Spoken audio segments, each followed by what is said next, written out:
Bismillahirrahmanirrahim. Assalamualaikum warahmatullahi wabarakatuh. Alhamdulillahirrahmanirrahim. Wassalatu wassalamu ala ashrafil mursalin wa ala alihi wa sahbihi ajma'in. Rabbi syrah li sadri wa yassir li amri wa hlul 'uqdatam min lisani yafqahu qawli. Amma ba'du. Bagaimana kabar semua sahabat? Masih kuat puasa ya? Hari ini saya akan berbagi tentang Ramadan Syahrul Quran, menanamkan pribadi Qurani pada bulan Ramadan. Dalam Al-Quran disebutkan bahwa Al-Quran diturunkan di bulan Ramadan. Allah Subhanahu wa ta'ala berfirman, Bismillahirrahmanirrahim. Syahrul Ramadan alladzi unzila fihi al-Qur'anu hudan lin-nasi wa bayyinatin minal huda wal furqan. Bulan Ramadan adalah bulan yang di dalamnya diturunkan Al-Quran sebagai petunjuk bagi manusia dan penjelasan-penjelasan mengenai petunjuk itu dan pembeda antara yang hak dan yang batil. Makanya kenapa juga di bulan Ramadan kita sangat dianjurkan untuk banyak membaca Al-Quran. Para ulama salaf kita dulu bermacam-macam dalam bilangan menghatamkan Al-Quran ketika bulan Ramadan. Ibnu Rajab berkata, para ulama salaf selalu menghatamkan Al-Quran dalam sholat selama 6 hari. Ada juga yang menghatamkan dalam jangka waktu 3 malam saja. Dan ada yang menghatamkan Al-Quran dalam 1 hari 1 malam.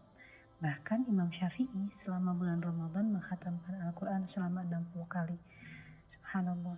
Seperti itulah bagaimana para ulama menyikapi datangnya bulan Ramadan dengan memperbanyak baca Al-Quran. Semoga kita bisa meniru kebiasaan baik para beliau. Amin. Akan tetapi sahabat, selain memperbanyak membaca Al-Quran, hendaknya kita juga memperhatikan sejauh mana pengaruh Al-Quran dalam diri kita. Dalam artian, adakah Al-Quran memberi perubahan dalam amal, ibadah, dan akhlak kita sehari-hari? Kita harus memahami hakikat membekali diri dengan Al-Quran, karena ia adalah petunjuk pembeda antara yang hak dan yang batil, serta ia sumber segala ilmu. Maka penting bagi kita untuk tidak hanya sekedar membaca Al-Quran, akan tetapi juga menggali pesan-pesan yang ada di dalam tiap-tiap ayatnya. Sahabat, membentuk pribadi Qurani dapat dilakukan dengan pembekalan diri kita terhadap Al-Quran, yang dimulai dari tahapan-tahapan yang benar. Komitmen adab terhadap Al-Quran merupakan upaya efektif yang dapat menumbuhkan kesadaran berinteraksi dengan Al-Quran dan mampu menghidupkan roh-rohnya.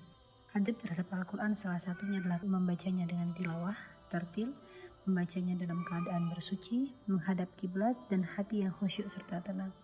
Adapun tahapan-tahapan selanjutnya dalam membentuk pribadi Qurani dapat dilakukan dengan langkah-langkah berikut. Yang pertama, tumbuhkan sedalam-dalamnya keimanan kita kepada Allah dan keyakinan bahwa Al-Quran adalah kalam Allah.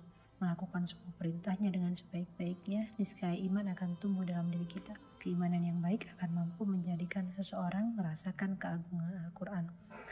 Yang kedua, membiasakan diri mentadabburi Al-Quran melalui terjemahan, kitab-kitab tafsir, atau mengikuti kajian tafsir di majelis-majelis ilmu yang sekarang banyak tersebar di platform-platform media sosial.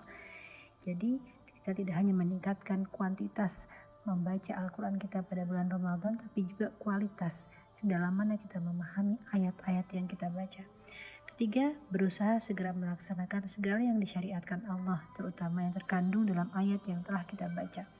Sebab merealisasikan satu ayat tidak hanya berdampak bagi peningkatan iman, tapi berdampak pula pada semakin dalamnya pemahaman kita terhadap isyarat-isyarat Al-Quran.